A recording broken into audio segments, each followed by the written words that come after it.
શકું કે મહિલા માટે આખા વર્ષનો એક સ્પેશિયલ ડે કે જે ફક્ત મહિલાઓ પર જ કેન્દ્રિત રહે. તમે આટલું સરસ કામ તો કરો છો, પણ આ કામ કરવા માટે તમારા જીવનમાં પણ અનેક પડકારો આવ્યા છે. એને તમે કઈ રીતના? પડકારો તો આપણે કઈ પણ કામ શરૂ કરીએ એમાં આવવાના જ છે, પણ હિંમત હાર્યા વગર બહેનોને પણ હિંમત હારવા ન દેવા માટે ખૂબ મહેનત કરવી પડે છે. નમસ્કાર દર્શક મિત્રો, કનેક્ટ ગુજરાતના પોડકાસ્ટમાં તમારું સ્વાગત છે. આજે તારીખ 8મી માર્ચ વિશ્વ મહિલા દિવસ છે. આપણી આસપાસ અનેક એવી મહિલાઓ છે જે હંમેશા આપણને પ્રેરણા પૂરી પાડે છે. અંકલેશ્વર હોય, ભરૂચ હોય કે સમગ્ર રાજ્યમાં અનેક મહિલાઓ છે જેમણે સમાજને નવી રાહ ચીંધી છે. આપણી સાથે અંકલેશ્વરના આજે એક એવા મહિલા અગ્રણી છે જેમણે અનેક જે બેઘર મહિલાઓ છે, જે જરૂરિયાતમંદ મહિલાઓ છે, તેમના જીવનમાં ઉજાસ પાથર્યો છે. આપણી સાથે જાણીતા સમાજ સેવિકા રશ્મિબેન છે. રશ્મિબેન, સ્વાગત છે તમારું. નમસ્તે. સૌપ્રથમ આજે વિશ્વ મહિલા દિવસ છે. જી, આ દિવસને તમે કઈ રીતે જુઓ છો? એક ફક્ત હું એમ કહી શકું કે મહિલા માટે આખા વર્ષનો એક સ્પેશિયલ ડે કે જે ફક્ત મહિલાઓ પર જ કેન્દ્રિત રહે, એનાથી મોટી વાત ભારતમાં જોઈ શકે. એ વાત ભારત આમ તો વિશ્વમાં પણ ઉજવાય છે, પણ મહિલાનો દિવસ એટલે મહિલા માટે સ્પેશિયલ, એટલે મહિલા માટે ગૌરવપૂર્ણ વાત છે. ખાસ કરીને તમે કયા ક્ષેત્રમાં કાર્યરત છો અને કઈ રીતે મહિલાઓના ઉત્થાન માટે કાર્ય કરો છો?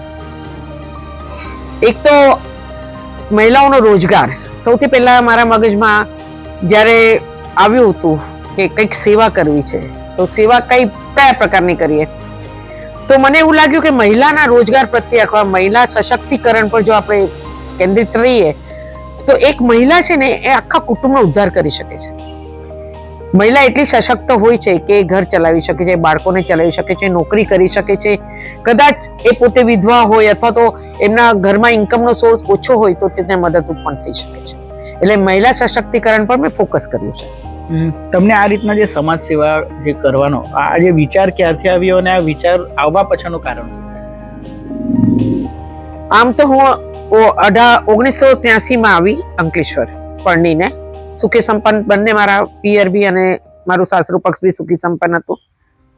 પછી અહીંયા જેવી રીતે બોમ્બે થી સીધી અંકલેશ્વર આવો, અને એ બી 1983માં. ત્યારે એટલું ડેવલપ નહોતું આપણું અંકલેશ્વર. એટલે હું ફ્રી બેસતી તો વિચારતી કંઈક કરવું જોઈએ. 5 વર્ષ એમને એમ કાઢી નાખ્યા. પછી મને એમ વિચાર આવ્યો કે કંઈક એવું શીખું કે જેનાથી હું બહેનોને રાખી શકું ને એ લોકોને કંઈક કાપી શકું. એટલે મેં બ્યુટી પાર્લર પર ફોકસ કર્યું અને મેં પાર્લર સ્ટાર્ટ કર્યું. એક તો મારો ટાઈમ પાસ પણ થતો, મહિલાઓને મળવાનું રહેતું, અને એના દ્વારા હું 4 થી 5 મહિલાઓને નોકરી આપી શકી. ત્યાંથી મેં મારી શરૂઆત કરી. પછી જેમ જેમ દિવસો જતા ગયા, માણસોને મારો સેવાભાવી સ્વભાવ તો ખબર મને પોતાને કે મારે આ સેવા પર જ ફોકસ કરવું છે. પછી ધીરે ધીરે મને એમ કોઈ જણાવ્યું કે તમે સંસ્થા શરૂ કરો જેનાથી તમે બહેનોને વધારે ને વધારે કામ આપી શકશો. એટલે મેં 2003માં મારી સંસ્થા સ્થાપી, જેને મેં ધી વુમેન્સ વેલફેર ટ્રસ્ટ નામ આપ્યું. અને પછી વિચાર કર્યો કે આ સંસ્થા દ્વારા ક્યાં કામ કરી શકાય. તો મેં એવું વિચાર્યું કે અંકલેશ્વરમાં બહુ બધી ઇન્ડસ્ટ્રીઝ છે, કામ ત્યારે પણ ઇન્ડસ્ટ્રીઓ તો બહુ હતી. તો મેં આદિવાસી બહેનોને સિલેક્ટ કરી કે જે અંતરિયાળ ગામડાઓમાં રહેતી હોય, એ લોકો પાસે રોજગારનો પર્યાય જ ન હોય, તો એ લોકો માટે રોજગાર ઊભો કરવો એક પડકારજનક છે. અને મને પડકારજનક કામ કરવું ગમ્યું, એટલે મેં સૌથી પહેલા ડાંગ ડિસ્ટ્રિક્ટમાં કામ શરૂ કર્યું. અને મજાની વાત એ છે કે આજે 2026માં બી છેલ્લે જ્યારે હું 62 યર્સની થઈ છું, તો વિચાર કરું છું કે મારું જે લાસ્ટ છે એ બધું હું ડાંગ જિલ્લાને સમર્પિત કરીશ. એટલે ફરી પાછી 2 વર્ષથી ડાંગ જિલ્લો, અને ઇન બિટવીન મેં છોટાઉદેપુર, કવાંટ, માચી, વડોદરા માચી, દાહોદ, નવસારી, સુરત, વલસાડ, કોઈ ગુજરાતનો જિલ્લો લગભગ મેં છોડ્યો નથી કે જ્યાં બહેનોને જઈ અને અંતરિયાળ વિસ્તારમાં રહેતી બહેનો માટે રોજગાર ઊભો કર્યો. હવે રોજગારમાં પણ એવું છે કે રોજગાર એવો ઊભો કરવો પડે કે જે બહેનોને ઓછા સમયમાં વધુ રોજગાર આપી શકાય, વધુ ઇન્કમ થઈ શકે, અને તે ઉપરાંત કોઈના ડિપેન્ડન્ટ ન રહે. આપણે કોઈ પણ વસ્તુ શરૂ કરીએ તો એ બેનને એવું થયું છે કે આ કામ મારું છે અને મારે આમાંથી રોજગાર ઊભો કરવાનો છે. એટલે એ પ્રમાણે અમે કેન્ટીન ઉદ્યોગો ચાલુ કરાવ્યા બહેનો પાસે. કેન્ટીન તો મારા ખ્યાલ પ્રમાણે દરેક ગવર્મેન્ટ ઓફિસમાં અમારા બહેનોની કેન્ટીન છે. એમાં એક વ્યારાની જે કેન્ટીન છે એમાં અમારી 25 બહેનો કામ કરે છે, અને 2,500 સ્ટાફ ત્યાં છે. કારણ કે વ્યારા કલેક્ટરીઝ એવી ઓફિસ છે કે ત્યાં કોર્ટ પણ છે, ત્યાં જ DRDA છે, ત્યાં જ ટ્રાઇબલની ઓફિસો છે, ત્યાં જ કલેક્ટરેટ છે, ત્યાં જ બધું છે. એટલે ત્યાં સ્ટાફ ઘણો છે. એટલે એ પણ મેં શાલિનીબેન અગ્રવાલ આઈસ ઓફિસરના હાથથી ચાલુ કરી. એવી પછી નવસારીમાં બી છે, ભરૂચમાં પણ છે. દરેક ઓફિસોમાં હું હંમેશા સાહેબોને કહેતી હું કે અહીંયા કેન્ટીન બહેનો દ્વારા શરૂ કરો. અને કેન્ટીન એક ઉદ્યોગ એક એવો છે કે બહુ ટૂંકા સમયમાં અમને ખાસા પૈસા મળી શકે છે. કારણ કે એમ કહેવાય ને કે જમવામાં ખૂબ પૈસો છે. તમે આટલું સરસ કામ તો કરો છો, પણ આ કામ કરવા માટે તમારા જીવનમાં પણ અનેક પડકારો આવ્યા છે. એને તમે કઈ રીતના? પડકારો તો આપણે કંઈ પણ કામ શરૂ કરીએ એમાં આવવાના જ છે, પણ હિંમત હાર્યા વગર. બહેનોને પણ હિંમત હારવા ન દેવા માટે ખૂબ મહેનત કરવી પડે છે. કારણ કે બહેનો છે ને જલ્દીથી ગભરાઈ જાય છે. કાંઈક થોડા પૈસાની તકલીફ પડે એટલે ગભરાઈ જાય કે મેડમ આ વખતે હમણાં ઇન્કમ નહીં થઈ. એને મેં ધીરજ આપવી પડે, એમને સપોર્ટ કરવો પડે, મોરલી સપોર્ટ કરવો પડે, ફાઇનાન્શિયલી સપોર્ટ કરવો પડે. પણ એવી રીતે એ લોકો પછી આગળ આવી ગયા, પછી એ ખૂબ આગળ આવી જાય છે. ને હું તો પ્રાઉડલી કહીશ કે મારા જેવા રશ્મિબેન ઘણા બધા મેં ઊભા કરેલા છે. ખાસ કરીને રશ્મિબેનના જીવનમાં શું પડકાર આવ્યા? મારા પડકારમાં હું આ કામ કરતી હતી અને 2013માં મને અચાનક કેન્સર ડિટેક્ટ થયું અને કેન્સર પાસે મારે 2 વર્ષ બોમ્બે રહેવું પડ્યું. પણ મેં ત્યારે એવો અનુભવ કર્યો, મારા ડોક્ટર પણ બહુ સારા હતા બોમ્બેમાં, કે જે રીતે કેન્સરમાં લોકો હેરાન થાય છે, ગભરાય છે, એવું કશું મારી જોડે થયું નહીં અને હું બહુ સ્મૂથલી કેન્સરની બહાર આવી ગઈ. એટલે મેં મારા ડોક્ટરને પહેલો સવાલ એ જ કર્યો કે જો હું બહાર આવી જ ગઈ છું તો હું ક્યારે કામ શરૂ કરું? મારા ડોક્ટર કે કાલથી કરો, કઈ વાંધો નથી, નાઉ યુ આર એકદમ એબ્સોલ્યુટલી રાઈટ. એટલે મેં ફરી પાછી બહેનોની સેવા શરૂ કરી અને મને એવું દ્રઢ વિશ્વાસ છે કે આ બહેનોના આશીર્વાદ કે આ કાર્ય કરવાથી મને જિંદગીમાં ખૂબ સફળતા પણ પ્રાપ્ત થઈ. તદ ઉપરાંત એટલી બધી બહેનોના આશીર્વાદ છે મારી જોડે કે એટલી બધી બહેનો મારી જોડે છે. અત્યારે હું કાઉન્ટ કરું તો 2 થી 2,500 બહેનો મારી પાસે છે. અને પ્લસ આ જે બ્યુટી પાર્લરના ઉદ્યોગમાં આપણા અંકલેશ્વરમાં હું પ્રાઉડલી કહી શકું 30 મારી સ્ટુડન્ટ છે જે પાર્લર ચલાવી રહી છે. એટલે ઉદ્યોગ પાર્લરથી શરૂ થયો અને આજે ડાંગ જિલ્લામાં ઘણા બધી જગ્યાએ અમારા પોતાના યુનિટ છે, મરી મસાલા પાપડોના, ઓર્ગેનિક સાબુના, અગરબત્તીના, પછી અમારી બેકરીઓ છે, અમારી નારીઓ ચાલે છે. ઘણી બધી બહેનો પાસે ઘણું બધું કામ છે. હવે તો એવું થાય છે કે મારે પૂછવું પડે છે કે ઉષાબેન તમે ફ્રી છો કે નહીં, તો હું આવું તમારી પાસે. એટલે મને ત્યારે બહુ ખુશી થાય કે આવું કાર્ય મારે જે ઈચ્છતી હતી એવું થયું. અને આમાં મારા ફેમિલીનો બી બહુ સપોર્ટ રહ્યો, મારા હસબન્ડનો, મારા ફેમિલી મેમ્બર્સનો. કારણ કે અમે ક્યારે બી એવું વિચાર્યું નહોતું કે આમાં ફાઇનાન્સ એટલે અમે કામ કરી રહ્યા છીએ, પણ એક સેવા, અને એ સેવામાં એ લોકોનો પણ મને ઘણો સપોર્ટ રહ્યો. અને આજની તારીખ સુધી મારી પાસે ઘણું કામ છે બહેનો માટેનું. હમણાં હું બહુ મોટું કામ કરવા જઈ રહી છું શોર્ટ ટાઈમમાં. અમારા સેનેટરી પેડના યુનિટો ઊભા કરી રહી છું કે આદિવાસીની ગામડાની નાનામાં 311 ગામ છે ડાંગ જિલ્લામાં. મેં કલેક્ટર સાહેબને કીધું છે 311 ગામની બહેનો સુધી સેનેટરી પેડ પહોંચવા જોઈએ. કારણ કે હું પોતે કેન્સર પેશન્ટ હતી એટલે મને આનું દુઃખ ખબર છે. તો 35% કેન્સર એમ કહે છે કે જો સેનેટરી પેડ બહેનો પહેરશે તો 35% કેન્સરના ચાન્સીસ ઓછા થઈ જશે. અને હવે એની મુહિમ ચાલુ કરી છે મેં. અને બધાનો ખૂબ આશીર્વાદ પણ મારી સાથે છે. ઘણા વ્યક્તિઓ મને ઓળખે છે, પ્લસ ઘણા ટોક શો હું કરું છું બહેનો માટે. મોટિવેશન સ્પીચ અમે ફ્રી આપીએ છીએ બહેનોને. જ્યાં બહેનો હારી જાય છે ત્યાં અમે એને એમની જોડે સપોર્ટ થઈને ઊભા રહી જઈએ છીએ. જેમ તેને હારવા નથી દેતા. ને એક મારો માઇલસ્ટોન બની જાય ત્યાં સુધી એની સાથે રહું છું કે બીજા રશ્મિબેન ઊભા થાય પછી હું ત્યાંથી હટું છું. તમે આટલા વર્ષથી આ તમારું જે સંઘર્ષ યાત્રા છે એ દરમિયાન કોઈ ફેમિલીમાં તમને એવું પોતીકુંપણું લાગ્યું કે કઈ રીતના તમે એને મદદરૂપ થઈ શકો, એવો કોઈ કિસ્સો તમને યાદ આવતો હોય કે ખૂબ જ સંઘર્ષમય જીવન હોય અને તમારા હેલ્પ પછી એમનું જીવન અલગ જ દીપ્યું છે? મારી હેડ ઓફિસ અંકલેશ્વર રાખી છે મેં. આજ બી મારી સંસ્થાની હેડ ઓફિસ અંકલેશ્વર જ છે. ત્યાં એક મારી ડાંગની દીકરી આવી હતી. ડાંગમાં હું કામ કરતી હતી, બહુ નાની ઉંમર બી નાની હતી. એકદમ જ મારી પાસે આવી અને મને કે આંટી મને તમારા સપોર્ટની જરૂર છે, મારે એક બચ્ચું છે. એટલે મેં અંકલેશ્વર બોલાવી લીધી. એ 5 વર્ષ મારી ઓફિસમાં કામ કર્યું, એના બાળકને એના માટે રહેવાની વ્યવસ્થા કરી, બધું કર્યું. 5 વર્ષ પછી એમનો જે ડાયવોર્સ કેસ હતો એ ફોલ્ટ થઈ ગયો અને એના હસબન્ડ એમને લઈ ગયો. હવે એ જે 5 વર્ષમાં એને મારી પાસે જે શીખ્યું ને એ એને ડાંગમાં પોતે એ સ્ટાઇલથી કે બીજા રશ્મિબેન જ છે એ સ્ટાઇલથી આજે હું એને જ્યારે બી જોઉં છું તો બહુ ખુશી થાય છે, કારણ કે એનું એટલું બધું કામકાજ છે ત્યાં ડાંગમાં.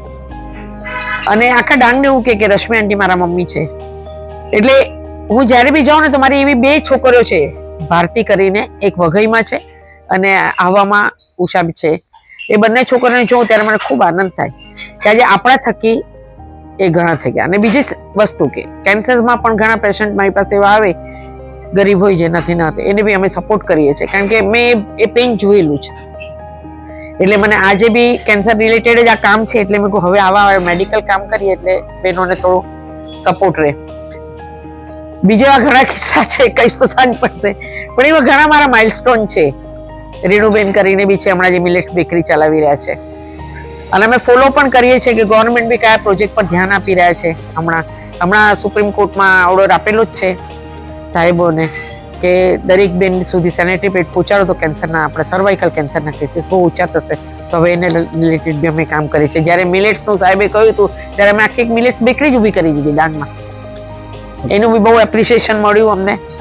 ત્યાં તમારે ઘઉં નહીં, મેંદો નહીં, પ્રિઝર્વેટિવ નહીં, એસેન્સ નહીં, એના વગરની બેકરી ચલાવવી ઇટ્સ વેરી ટફ જોબ. પણ તો પણ એ બેકરી અત્યારે એટલી ફેમસ થઈ ગઈ છે અને એનું માર્કેટિંગ એટલું સારું ચાલે છે. અને બીજી એક વાત એ છે કે બહેનોના માર્કેટિંગમાં મેં પોતે ઓર્ગેનિક બાસ્કેટ કરીને કંપની સ્ટાર્ટ કરી છે. એના નેજા હેઠળ એ લોકોના તમામ પ્રોડક્ટ હું વેચું છું, કારણ કે પ્રોડક્શન ત્યારે જ તમે કરી શકો જ્યારે તમારું વેચાણ હોય. પ્રોડક્શનના ઢગલા કરી દો તો એનો તો કોઈ મતલબ નથી. એટલે અમે સાથે સાથે કંપની પણ સ્ટાર્ટ કરી છે. અને મને બહુ ખુશી છે કે મારી બહેનો ખૂબ ખૂબ આગળ છે. અને બધી બહેનો આજની તારીખ સુધી બધી બહેનો મારી જોડે જોડાયેલી છે. જ્યાં બી જાઓ, વ્યારા જાઓ, નવસારી જાઓ, ભરૂચ જાઓ, મને થાય છે કે મારા આ બેન તો અહીંયા હશે જ. બસ એ ખુશી છે. ખાસ કરીને સામાજિક સેવા ક્ષેત્ર તમે સાથે જોડાયેલા છો, ઘણા બધા જિલ્લાઓમાં પ્રવાસ થતો હશે, તો આ કામ અને પરિવાર એ કઈ રીતે મેનેજ કરો અને કેટલો મોટો પડકાર માનો? હા, એ એક સ્ત્રી તરીકે ઘણો મોટો પડકાર છે, પણ હું દરેક સ્ત્રીને એક જ એડવાઇસ કરું કે જો તમારી પાસે મેનેજમેન્ટ છે, well your nature is very good, કે તમે કોઈ પણ વસ્તુમાં ફ્રસ્ટ્રેટ નથી થતા, કે તમે પીસફુલી એને હેન્ડલ કરી શકો છો, અને તમે જ્યારે કામ કરો છો ત્યારે તમે એમ વિચાર રાખો છો કે મારે બી કોઈને કામ આપવું જોઈએ.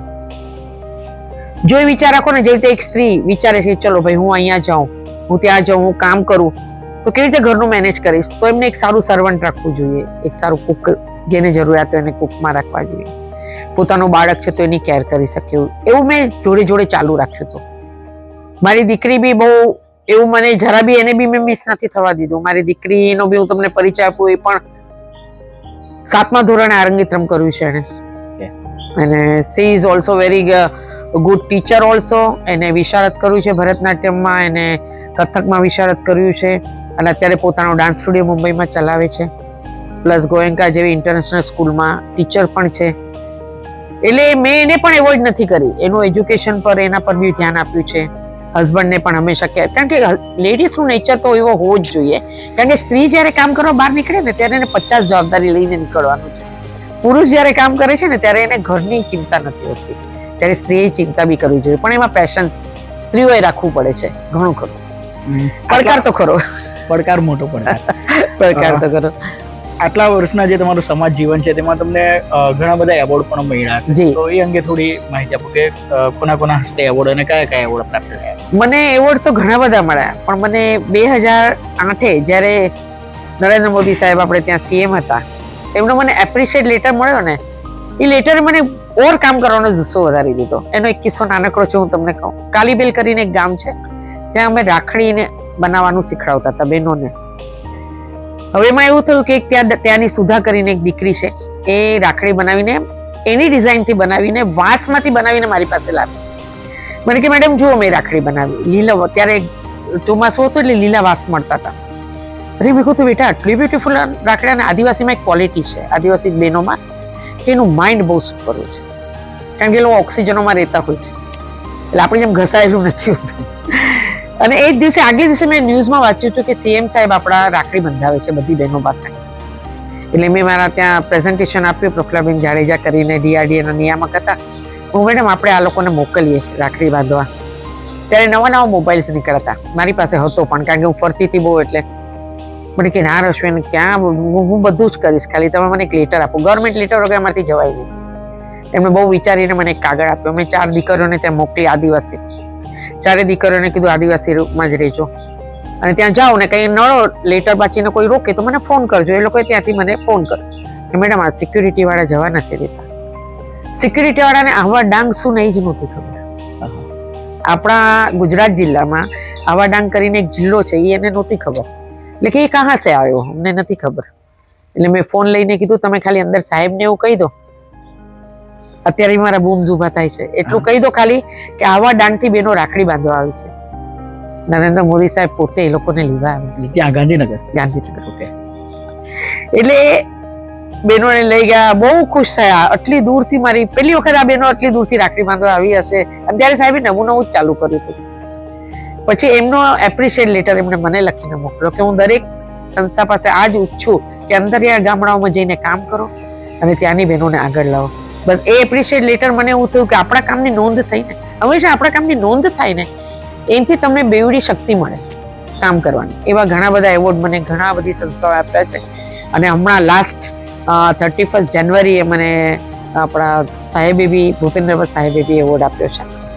એટલે એ મારા માટે સૌથી સારા એવોર્ડ પણ હતા. એ હસ્તમાં બધી એનજીઓએ મને એવોર્ડ આપ્યો, પછી લાયન્સ ક્લબ, આ બધી ક્લબોએ બી બહુ એવોર્ડ આપ્યા. પણ મારા માટે સૌથી મોટો એ લેટર છે આજની તારીખમાં. અને હમણાં ભૂપેન્દ્ર સાહેબે મને જે એવોર્ડ આપ્યો છે.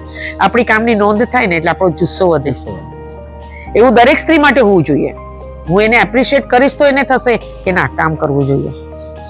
તમને આટલું એપ્રિસિએશન મળ્યું છે, હવે તમારું ફ્યુચરનો શું પ્લાનિંગ, કે કઈ રીતના હજુ વધારે લોકોને ઉપયોગી? હા, ફ્યુચરમાં એવું છે કે જ્યાં સુધી ભગવાન આપણી હેલ્થ અને આપણને ચાલતા રાખે ત્યાં સુધી આપણે કાર્યરત રહેવું જોઈએ.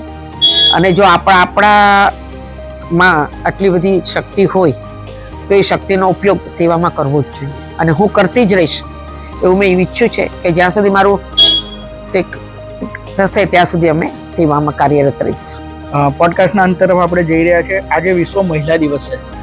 મહિલાઓને ખાસ કરીને તમે શું સંદેશો આપવા માંગો છો? મહિલાઓનો એક જ સંદેશ આપીશ, મહિલાઓમાં જેટલી શક્તિ છે ને એટલી આઈ થિંક સો કોઈમાં નથી. એટલે મહિલાએ સશક્ત રહેવું જોઈએ, સશક્તિકરણ કરવું જોઈએ, પોતાનું પણ અને બીજાનું પણ. અને આવી જ રીતે મહિલાઓ જ્યાં સુધી આગળ નહીં આવે, જો શું કામ નરેન્દ્ર મોદી સાહેબ કહે છે મહિલા સશક્તિકરણનું? કારણ કે ખબર છે કે મહિલાઓ જે કરી શકશે ને એ કોઈ જ નહીં કરી શકે. મહિલા બાળકનું ધ્યાન રાખી શકશે, ફેમિલીનું ધ્યાન રાખશે, બહાર કામ કરી શકશે. મહિલામાં જેટલી શક્તિ છે એટલી કોઈમાં નથી. અને આજના આ ખાસ કરીને 8મા માર્ચે હું તમામ મહિલાઓને ખૂબ હાર્દિક અભિનંદન પાઠવું છું. ને આજના દિવસની ઉજવણી ખૂબ ધૂમધામથી કરો અને બધા સશક્ત મારા જેવા બી થાવ અને મારાથી બી વધો એવી મારી ઈચ્છા છે સાહેબ. હા રશ્મિબેન, ખૂબ ખૂબ આભાર કનેક્ટ ગુજરાત સાથે જોડાવા માટે. કોઈએ કહ્યું છે કે દરરોજ પડીને ઊભા થઈએ છે, જિંદગી આ વિશ્વાસ તારાથી મારો મોટો છે. આવા જ અનેક ઉક્તિને રશ્મિબેને સાર્થક કરી બતાવી છે અને અનેક મહિલાઓના જીવનમાં ઉજાસ ફેલાવવાનો પ્રયાસ તેમના દ્વારા કરવામાં આવ્યો છે. આવી જ વધુ ઇન્ટરેસ્ટિંગ સ્ટોરી સાથે ફરીથી મળીશું. ત્યાં સુધી મને રજા આપશો. નમસ્કાર.